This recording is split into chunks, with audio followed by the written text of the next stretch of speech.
I remember watching the short film for this show and thinking, wow, that is a cool concept, but I wasn't sure whether or not they'd be able to make it work. Here it is, 6 years later, and I can't wait to press play on the second season. I'm Antonio Wache, and this is Comrom.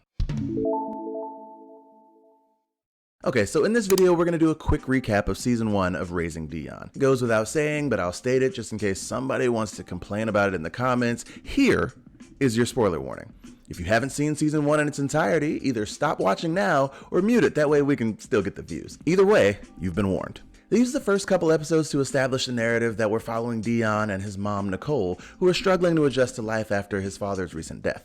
At first, it seemed as if Nicole was hiding something in regards to his father's demise, but as we soon find out, there's things that even she doesn't know, including who her husband saved the night he died and why. We see that though Dion isn't pleased about having moved to this area, he and his mom still have people in their lives that they can lean on.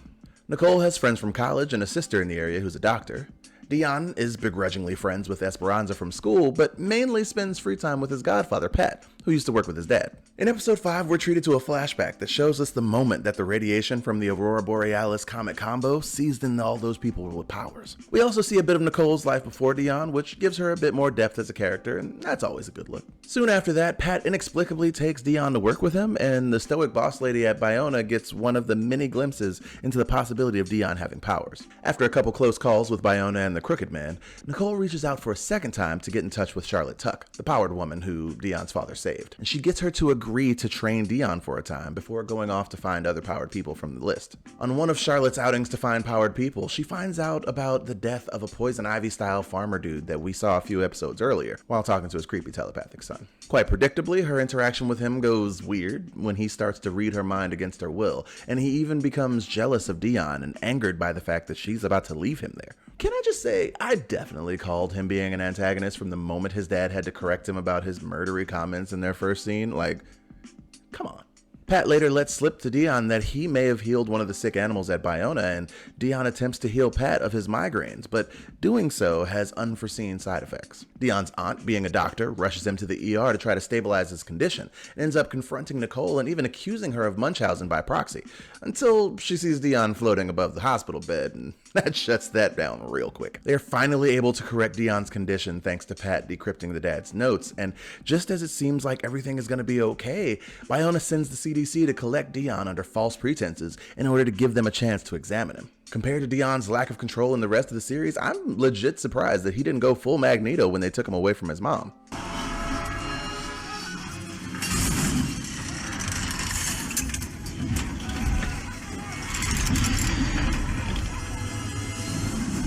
So, after that, Nicole proves that Biona has a terrible security response. She then talks with the lead lady at Biona and strikes up a deal for Dion's freedom. Most of the penultimate episode is pretty chill, except for the fact that Pat makes an abrupt about turn in regards to his intentions with Nicole. And after sufficiently creeping her out, he tries to go see Dion and ends up being confronted by Charlotte, and that's when he reveals that he is in fact the Crooked Man. What? I'm kidding. I knew. Comment below if you saw that coming ahead of time. I know I did, but not everyone did. Kudos to Jason Ritter, by the way. Just like his pops, he can play goofy and unassuming, but turns it around to oddly menacing quite well. Some small in-between stuff happens that's just necessary to place them at the football field of Dion's school, where he and the Crooked Man have a big showdown.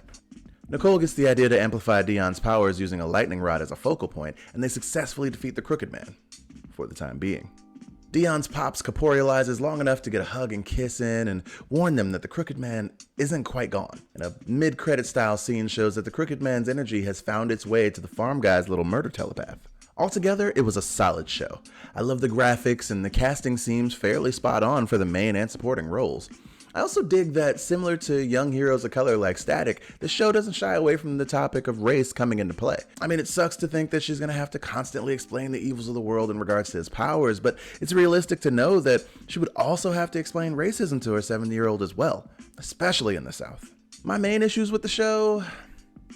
Well, as the season progressed, Dion became more and more OP, seemingly summoning powers he never had before out of necessity for the moment. And that wouldn't be as bad if most of the other adults shown with powers weren't drastically less gifted. Also, it can be a bit annoying to watch as the entire cast takes turns obeying the random fleeting urges of a child, but as a whole, story-wise, it comes together well enough with hilarious and heart-tugging moments that will cement you with these characters. Speaking of characters, my favorite was the supporting role of Esperanza. She shows up from the start as a friend to Dion even when he didn't want it. I love a self-aware character, and that makes her a great foil to Dion, who often struggles with his identity and doesn't have a plan from one moment to the next. I mean, I know he's a kid, but like, why are you lying? Esperanza! Is she like your girlfriend now? She's my friend. Grow up, Jonathan. Ooh, burn! Don't make it weird. I'm not gonna make it weird. But that was awesome. You just walked right up to them and said, Esperanza's cooler than you, Jonathan. I made it weird. We have a bunch of questions going into the next season, and thankfully, Netflix just dropped it so we can marathon it right now. If you needed this recap before diving into season 2, give this video a like. If you haven't yet, subscribe and hit the bell so you're notified whenever we do recaps and theory vids and anything like this. So until the next time when we're trying desperately to watch a show before the Netflix thumbnails spoil the story for us, I've been Antonio Ache, and this has been Comrom, where we do nerdy reviews with the occasional boost. Just a little bit, babe. Take a little bit, just a little bit, not too much. Take a little